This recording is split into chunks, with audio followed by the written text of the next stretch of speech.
आजादी से पहले का भारत। भारत एक ऐसा देश जिसका नाम आते ही याद आता है तीन रंगों का लहराता तिरंगा, जन गण मन की धुन, चंद्रशेखर आजाद, वीर भगत सिंह, झांसी की रानी लक्ष्मीबाई, लाल बहादुर शास्त्री, बापू का चरखा, नेहरू का गुलाब और डॉक्टर अंबेडकर का संविधान। वो देश जिसकी मिट्टी में एकता और अखंडता की खुशबू बसी है। वो देश जिसकी नदियों में चारों दिशाओं की परंपराएं हिचकोले लिया करती है। वो देश जिसकी हिंदू मुस्लिम सिख ईसाई मजहबी तहजीब अनेकता में एकता का पाठ पढ़ाती है। वो देश जो 22 भाषाओं को एक साथ लेकर चलता है और हर भाषा का जवाब प्रेम से देता है। वो देश हमारा देश भारत है। भारत आजादी के 75 साल पूरे कर चुका है। एक भारतीय के लिए इस आजादी के मायने जीवन से कहीं बढ़कर है। ये वही दिन था जब भारत को अंग्रेजी हुकूमत की गुलामी की जंजीरों से मुक्ति मिली थी। इस आजादी के लिए लाखों करोड़ों भारतीयों ने कड़ा संघर्ष किया। न सिर्फ अंग्रेजों के जुल्मों को झेला, बल्कि उनसे लड़कर उन्हें देश से बाहर खदेड़ दिया। 15 अगस्त 1947 का वही दिन था जब देश को अंग्रेजों के चंगुल से आजाद घोषित कर दिया गया था। और उसी दिन पहली बार भारत के लाल किले पर भारत के प्रथम प्रधानमंत्री जवाहरलाल नेहरू ने तिरंगा फहराया और देशवासियों को संबोधित किया था। वो दिन हर भारतवासी के लिए अनमोल है। लेकिन इस आजादी को याद करते हुए हमें आजादी से पहले के भारत को भी याद करना चाहिए। हमें उस भारत को भी याद करना चाहिए जो समृद्ध, संपन्न और सोने की चिड़िया के नाम से जाना जाता था। भारत की आजादी का इतिहास काफी फैला हुआ है, जिसमें आंदोलनों और बलिदानों से भरी लाखों कहानियां हैं। अगर हम उसे समेटकर आपको सुनाने की कोशिश करें तो ये कुछ इस तरह से होगा। नमस्कार दोस्तों, मैं हूं आरजे मनीष और आप सुन रहे हैं Kuku FM originals pre independence history of India, सिर्फ कुकू एफएम पर। यूरोपीय व्यापारियों ने 17वीं सदी के आसपास भारत में अपने व्यापार शुरू किए थे। क्योंकि भारत में ज्यादा संभावनाएं थीं, इसलिए उनका व्यापार चल निकला। अब व्यापार बढ़ा तो उन्होंने अपनी सुरक्षा बढ़ाने के लिए अपने मिलिट्री फोर्सेस भी तैनात करने शुरू कर दिए। और जैसे जैसे समय गुजरता गया, यूरोपीय व्यापारियों का लालच मुंह खोलता गया। इसी बीच ये व्यापारी भारत पर कब्जा कर उसका ज्यादा से ज्यादा दोहन करने की कोशिश करने लगे। और फिर भारत में ईस्ट इंडिया कंपनी की स्थापना हुई, जिसकी राजधानी कलकत्ता को बनाया गया। ये वो समय था जब भारत में ज्यादातर मुगल राज करते थे। लेकिन जब अंग्रेज आए तो उन्होंने सबसे पहले उन्हें कमजोर किया और फिर भारत पर सत्ता बनाई। इसके बाद भारत ने 200 साल की गुलामी के दिन देखे, अंग्रेजों के अनगिनत अत्याचार देखे, बेगुनाहों को जिंदा दफन होते देखा, बेजुबानों को गोलियां खाते देखा।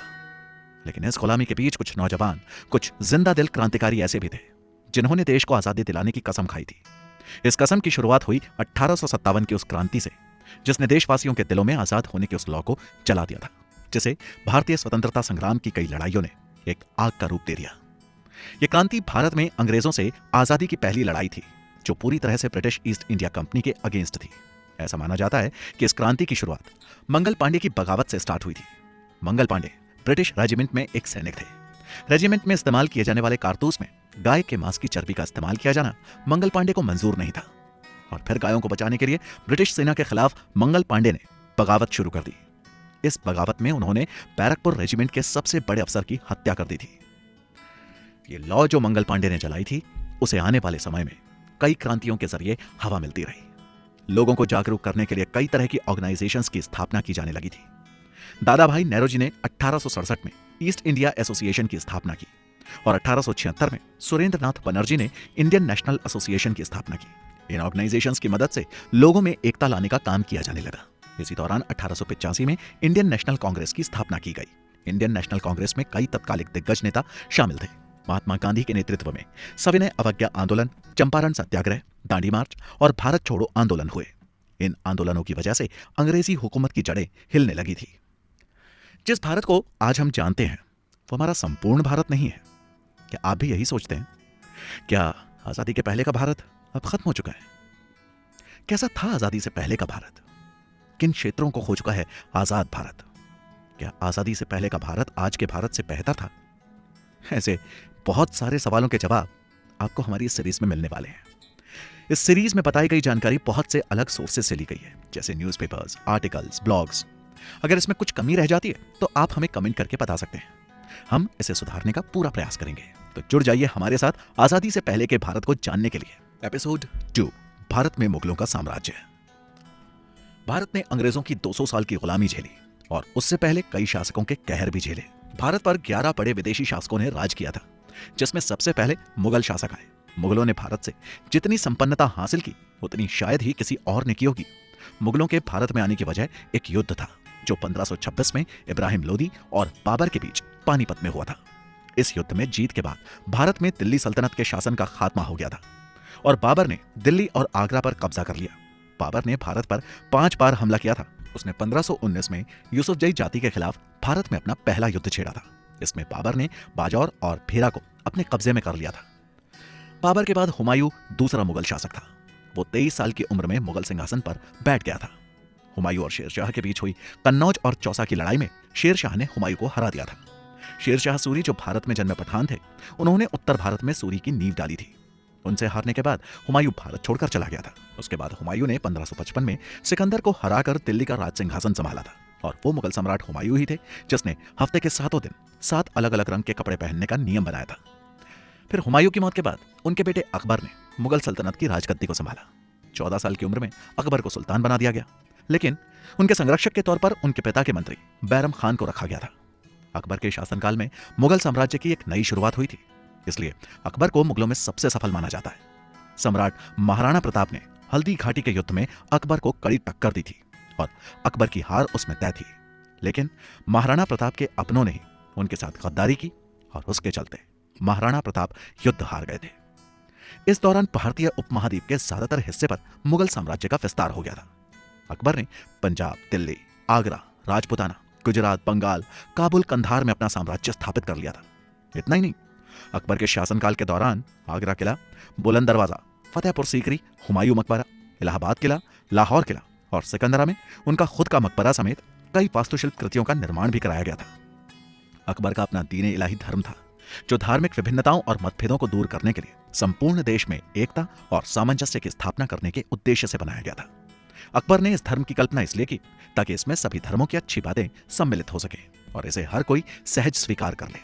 यहीं से हिंदू मुस्लिम कल्चर का उदय भी हुआ। अकबर ने 1556-1605 तक भारत पर शासन किया। अकबर की मौत के बाद उसके बेटे जहांगीर को मुगल साम्राज्य का शासक बनाया गया और उसने 1605 से 1627 तक राज किया। इस बीच जहांगीर के राज में मुगल साम्राज्य ने किश्वर और कांगड़ा के अलावा बंगाल तक विस्तार तो किया, लेकिन कोई बड़ी लड़ाई और उपलब्धि हासिल नहीं की। जहांगीर के सिंहासन पर बैठते ही उसके बेटे खुसरो ने सत्ता पाने की चाहत में उसके खिलाफ षड्यंत्र रचकर आक्रमण कर दिया, जिसके बाद जहांगीर और उसके बेटे के बीच भीषण युद्ध हुआ। इसके बाद शाहजहां आया। शाहजहां के बारे में कहा जाता है, जहांगीर और जगत गोसाई जोधाबाई से हुई संतान शाहजहां को अकबर ने गोद ले लिया था और उसे एक महान योद्धा बनाने में अकबर ने बड़ा योगदान दिया था। वही आगे चलकर मुगल साम्राज्य के सबसे बड़े लोकप्रिय बादशाह कहलाए। उन्हें उनके पड़ोसी राज्यों के लोग अपनी विदेश नीति के लिए भी बेहतर मानते थे। शाहजहां ने अपने टाइम 1627 से 1658 में मुगल आर्ट और कल्चर को जमकर बढ़ावा दिया था। इसलिए शाहजहां के टाइम को आर्किटेक्चर यानी स्थापत्य कला का गोल्डन एरा कहा जाता है। लेकिन इतना महान शासक होने के बाद भी उनके जीवन के अंतिम दिन काल कोठरी में कैदी की तरह गुजरे। शाहजहां को जीवन के अंतिम दिनों में उनके क्रूर बेटे औरंगजेब द्वारा आगरा किले में बंदी बना लिया गया। शाहजहां को ताजमहल बनवाने के लिए भी याद किया जाता है। उसने अपनी बेगम मुमताज की याद में इस खूबसूरत इमारत को बनवाया था, जिसे आज दुनिया के हर कोने से देखने के लिए लोग चले आते हैं। अपने पिता शाहजहां को कई सालों तक बंदी बनाने के बाद औरंगजेब मुगल सिंहासन की राजगद्दी पर बैठा। औरंगजेब मुगल वंश का इकलौता ऐसा शासक था जिसने 1658 से 1707 तक करीब 49 सालों तक भारत पर राज किया था। औरंगजेब ने अपने शासनकाल में भारतीय उपमहाद्वीप के ज्यादातर हिस्सों पर अपने साम्राज्य को बढ़ाया था। औरंगजेब ने अपने शासनकाल के दौरान कई लड़ाइयां जीती, लेकिन वो मराठा साम्राज्य के वीर छत्रपति शिवाजी महाराज से बुरी तरह हार गया था। इसके बाद बहादुर शाह फर्स्ट ने 1707 से 1712 तक शासन किया। ये 7वें मुगल बादशाह थे। शहजादा मुअज्जम कहलाने वाले बहादुर शाह बादशाह औरंगजेब के दूसरे बेटे थे। मुगलों के 8वें शासक थे फर्रुखसियर। इन्हें आलिम अकबर सानीवाला शान पातशाही के नाम से भी जाना जाता था। इनके टाइम 1715 में एक प्रतिनिधिमंडल जॉन सुरमन के नेतृत्व में भारत आया और 1717 में फर्रुखसियर की दरबार में पहुंचा। उस समय फर्रुखसियर जानलेवा बीमारी से पीड़ित थे। तब इस ग्रुप में हैमिल्टन नामक डॉक्टर था। उसने ही फर्रुखसियर का इलाज किया। अपना इलाज कराए जाने से फर्रुखसियर इस कदर खुश हुआ कि उसने अंग्रेजों को भारत में कहीं भी बिजनेस करने की परमिशन दे दी और साथ ही अंग्रेजों द्वारा बनाए गए सिक्के को भारत में सभी जगह मान्यता प्रदान करने की घोषणा कर दी। इसके बाद नसरुद्दीन मोहम्मद शाह, जिसने 1719 से 1748 तक शासन किया, इसे रंगीला के नाम से भी जाना जाता था। ये बड़े ही रंगीन मिजाज के थे। इन्हें नाच गाने का बड़ा शौक था। भारत में विदेशी शक्तियों का बोलबाला इन्हीं के कारण हुआ था। नसीरुद्दीन में कम लीडरशिप और सही विजन न होने की वजह से ये नाच गाने में ही ज्यादातर समय बिताया करता था, जिसके कारण मुगल साम्राज्य का पतन होना शुरू हो गया था। 46 साल की उम्र में इनकी मृत्यु एक बंद कमरे में सदमे की वजह से हो गई थी। इसके बाद इनके बेटे अहमद बहादुर नए मुगल सम्राट बने। अहमद शाह बहादुर ने 1748 से 1754 तक शासन किया। तब हालात और खराब हो गए। इनके शासनकाल में मुगल अर्थव्यवस्था पूरी तरह से बिखर गई थी। सेना को वेतन देने के लिए शाही सामानों की बिक्री करनी पड़ती थी। कई जगह वेतन न मिलने के कारण सेना ने विद्रोह कर दिया था। उस समय तक दिल्ली षड्यंत्रों तथा विदेशी गुटों का अड्डा बन गई थी। उस समय दरबार का सबसे महत्वपूर्ण मंत्री अवध का नवाब वजीर सफदरजंग था, जो बादशाह की कोई बात नहीं मानता था। इसी के आदेशों के चलते अहमद शाह को अपनी सत्ता गंवानी पड़ी और उन्हें अंधा करके जेल में डाल दिया गया। जब आलमगीर सेकंड मुगल बादशाह हुए, तब भी शासन का यही लचर हाल देखने को मिला। आलमगीर ने 1754 से 1759 तक राज किया था, लेकिन उसकी सत्ता की छड़ी उसके वजीर गाजीउद्दीन इमादुल मुल्क के हाथों में थी। आलमगीर को प्रशासन का कोई अनुभव नहीं था। वो बड़े कमजोर व्यक्ति थे, जिसका फायदा उनके वजीर ने उठाया। इनके शासन के दौरान ही मराठों ने 1758 में दिल्ली पर चढ़ाई की और पंजाब को जीतकर तैमूर को वहां से निकाल दिया। आलमगीर सेकंड इन घटनाओं को किसी असहाय दर्शक की तरह देखता रहा। इससे पहले प्लासी का युद्ध 1757 में हो चुका था और उसमें ईस्ट इंडिया कंपनी की जीत हो चुकी थी। बादशाह आलमगीर सेकंड बंगाल को मुगलों के कब्जे में बनाए रखने में असफल रहा था। इस प्रकार भारत में ब्रिटिश साम्राज्य की नींव पड़ने से वो कुछ न कर सका और अंत में अपने ही वजीर के हाथों मारा गया। मुगलों के आखिरी सम्राट कहे जाने वाले बहादुर शाह जफर ने 1837 से 1857 तक भारत पर शासन किया था, लेकिन ये बाकियों जैसे नहीं थे। इन्हें भारत के इतिहास में खास स्थान दिया जाता है। बहादुर शाह जफर भारत में मुगल साम्राज्य के आखिरी शहंशाह ही नहीं, बल्कि उर्दू के चर्चित शायर थे। उन्होंने 1857 का प्रथम भारतीय स्वतंत्रता संग्राम में भारतीय सिपाहियों को लीड भी किया था। युद्ध में हार के बाद अंग्रेजों ने उन्हें बर्मा भेज दिया था, जहां उनकी मौत हो गई थी। मुगलों के शासन के बाद अंग्रेजों ने भारत को गुलाम बनाया, लेकिन इसकी शुरुआत कैसे हुई? क्या मुगलों ने अंग्रेजों का भारत को गुलाम बनाने के लिए साथ दिया था?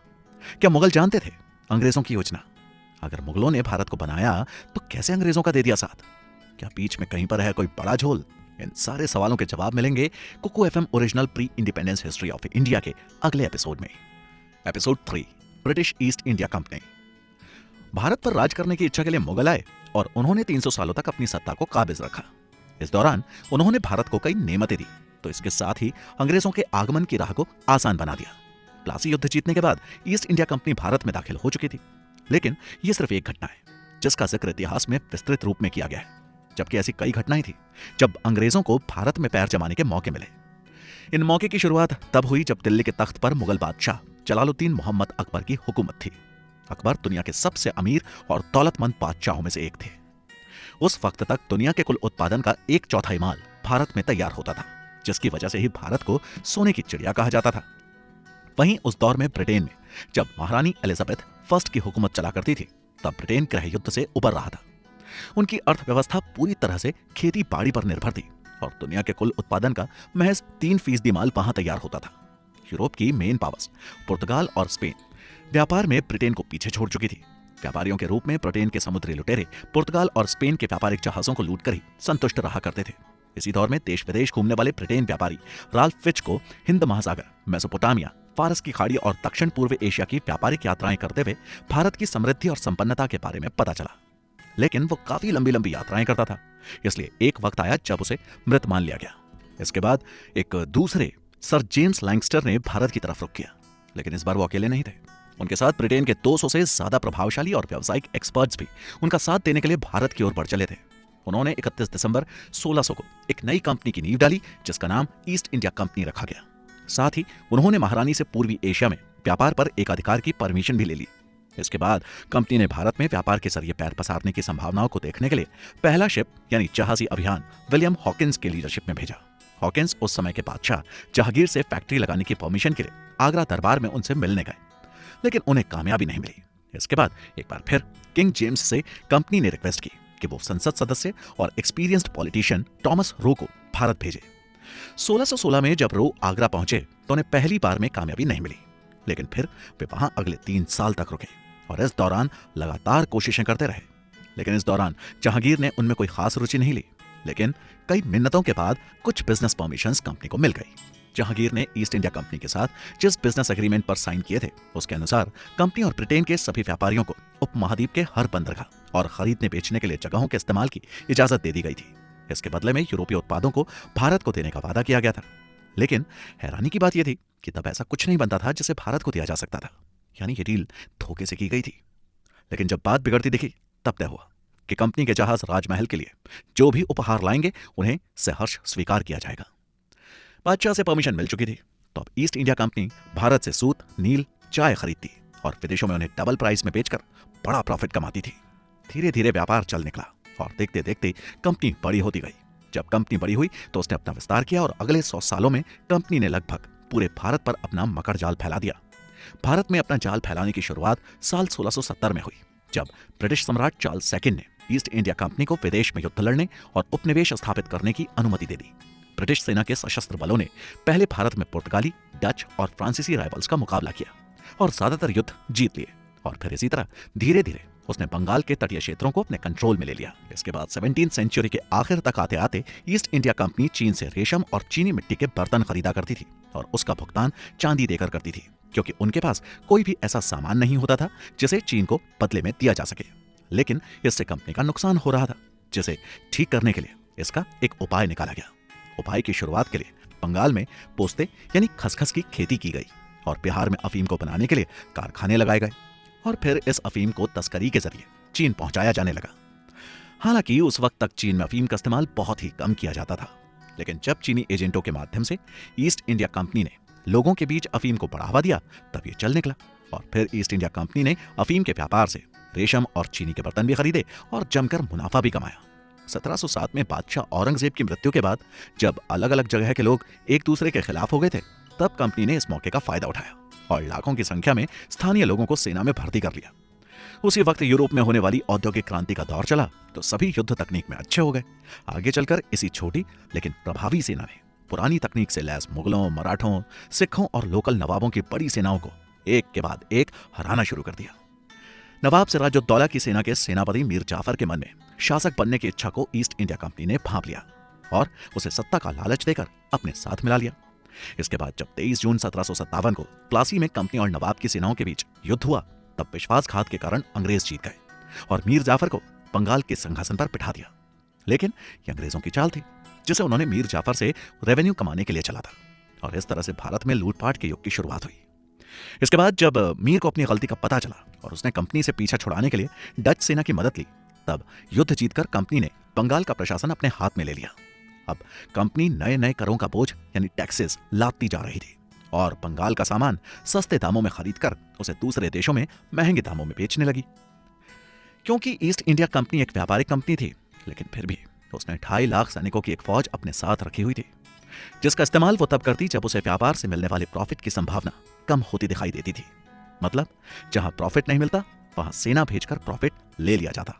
इस तरह से कंपनी की सेना ने अगले 50 सालों में भारत के ज्यादातर हिस्से पर अपना कब्जा जमा लिया। इसके बाद जब अगस्त 1765 में ईस्ट इंडिया कंपनी ने मुगल बादशाह शाह आलम को हरा दिया, तब लॉर्ड क्लाइव ने बंगाल, बिहार और उड़ीसा से लगान वसूलने और जनता को कंट्रोल करने का अधिकार 26 लाख रुपए सालाना के बदले हासिल कर लिया था और इसके बाद ही भारत ईस्ट इंडिया कंपनी के शासन के अधीन आ गया। यह भी देखा गया कि देखने पर तो सत्ता स्थानीय शासकों के हाथों में थी, लेकिन राज्य का ज्यादातर टैक्स अंग्रेजों की तिजोरियों में जा रहा था। जनता यह सब देखकर मजबूर थी।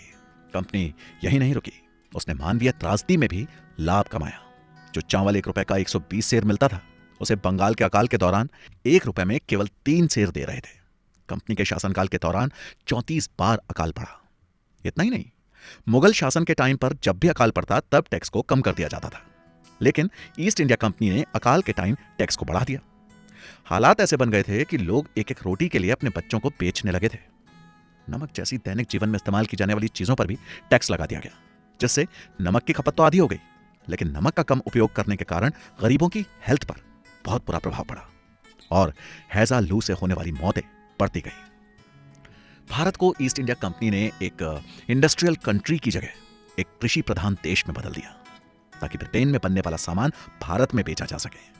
इसी सोच ने भारत को सोने की चिड़िया से लोहे की चिड़िया में बदल दिया। ईस्ट इंडिया कंपनी को 1833 में ब्रिटिश संसद द्वारा एक कानून बनाकर एक सरकारी निगम में बदल दिया गया और उससे व्यापार करने के अधिकार को हमेशा के लिए छीन लिया गया। हालांकि उनकी अंतिम सांसें 1874 तक चलती रहीं और उसके बाद भारत ब्रिटेन की महारानी के शासन के अधीन आ गया। भारत को तबाह करने वाली कंपनी का क्या यही अंत था? क्या किसी और कंपनी ने ले ली थी ईस्ट इंडिया की जगह? 1874 के बाद क्या हुआ? 1900 का दौर कैसा था? महारानी के अधीन रहकर भारत ने क्या क्या सहा होगा? ऐसे बहुत से सवाल हैं और उन सवालों के जवाब हमारे अगले एपिसोड में हैं। तो सुनते रहिए Kuku FM originals pre independence history of India, post East India Company and changes. 1874 में ईस्ट इंडिया कंपनी का दौर खत्म हो चुका था। 1857 के स्वतंत्रता संग्राम के दौरान ईस्ट इंडिया कंपनी ने हजारों लोगों को बाजारों और सड़कों पर लटका कर मार डाला था। इसमें बहुत से ऐसे लोग भी शामिल थे जिन्हें कुचल डाला गया था। यह ब्रिटिश इतिहास का सबसे बड़ा नरसंहार था। स्वतंत्रता संग्राम के अगले साल 1 नवंबर को ब्रिटेन की महारानी विक्टोरिया ने ईस्ट इंडिया कंपनी के अधिकारों को समाप्त करते हुए शासन की बागडोर अपने हाथों में ले ली और कंपनी की सेना का ब्रिटिश सेना में विलय कर दिया। उसकी नौसेना को भंग कर दिया। इसके बाद भारत महारानी विक्टोरिया के अधीन आ गया और फिर भारत में कई सारे चेंजेस आने लगे।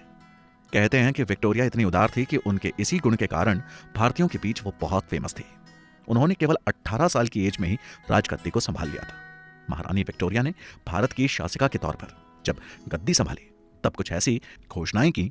इन घोषणाओं में जन कल्याण यानी कि पब्लिक वेलफेयर, नौकरियां, कानून और बाकी कुछ एरियाज को खासी वरीयता यानी कि प्रायोरिटीज दी गई।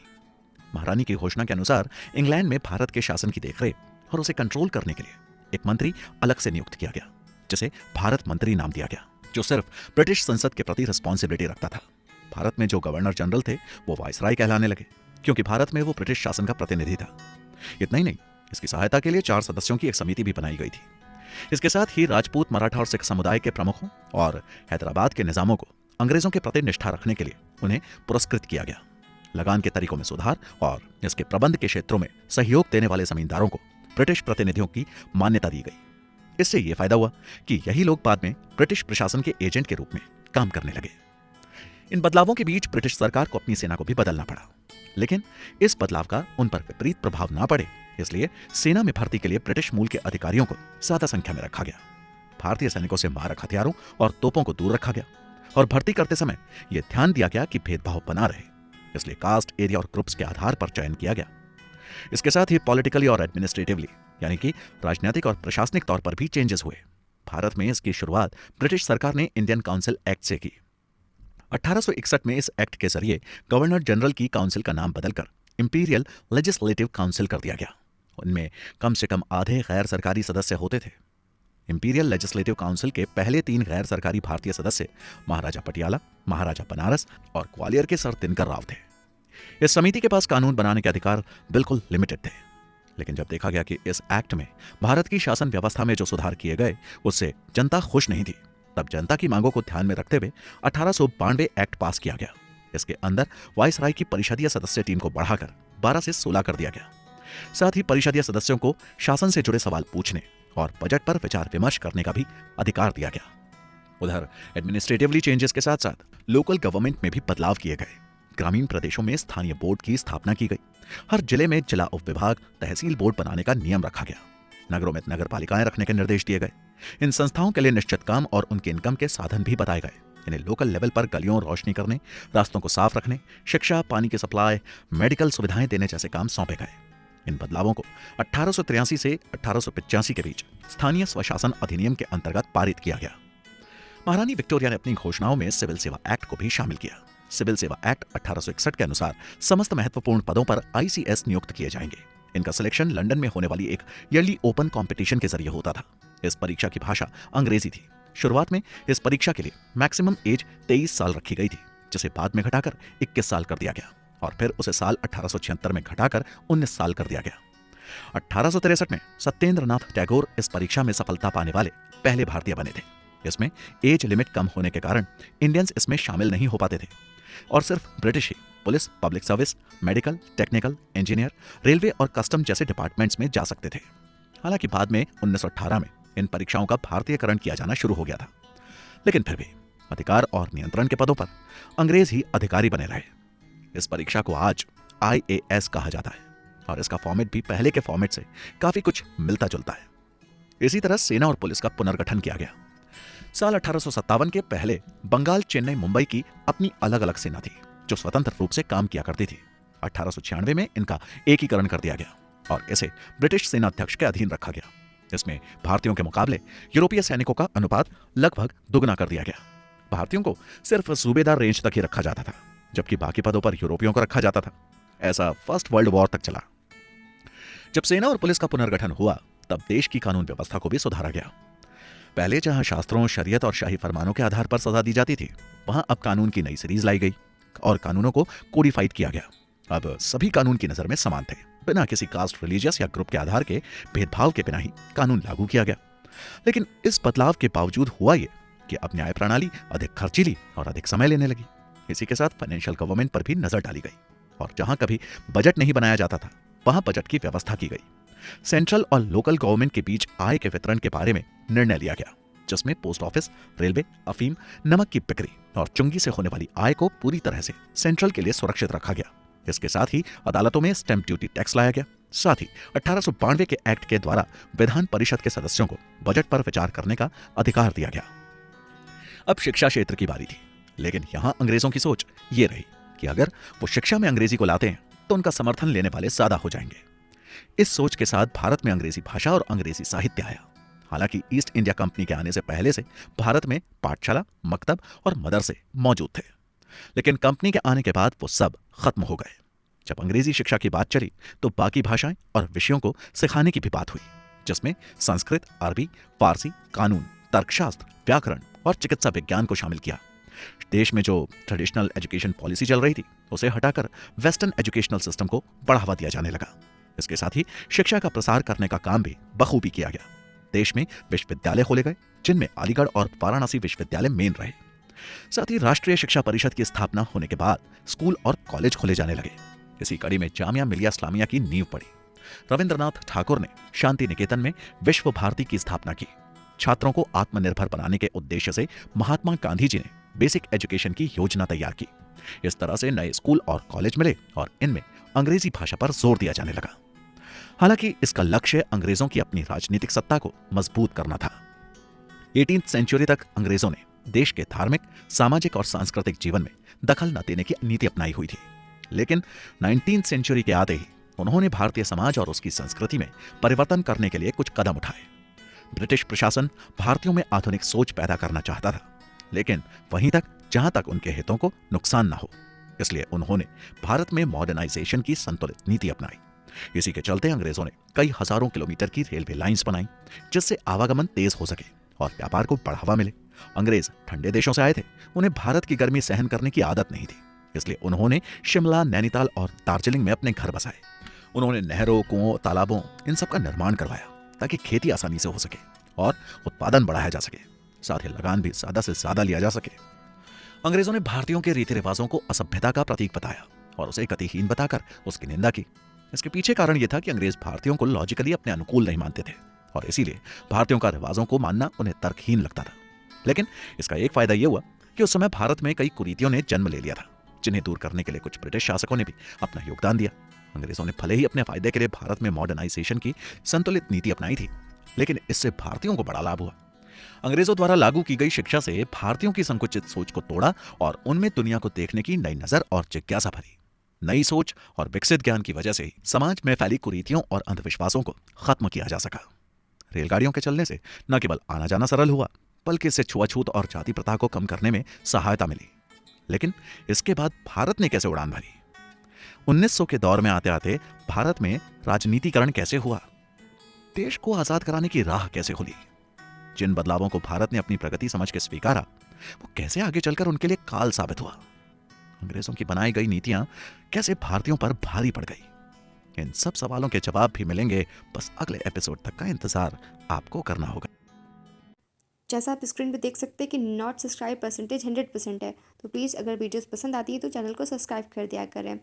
और आप हमें सजेस्ट कर सकते हैं कि नेक्स्ट वीडियो किस ऑडियो बुक की सुनना चाहते हैं। एक बार आईडी चेक आउट कर लीजिएगा, अगर पसंद आती है तो फॉलो करिएगा। Thanks for watching, bye bye.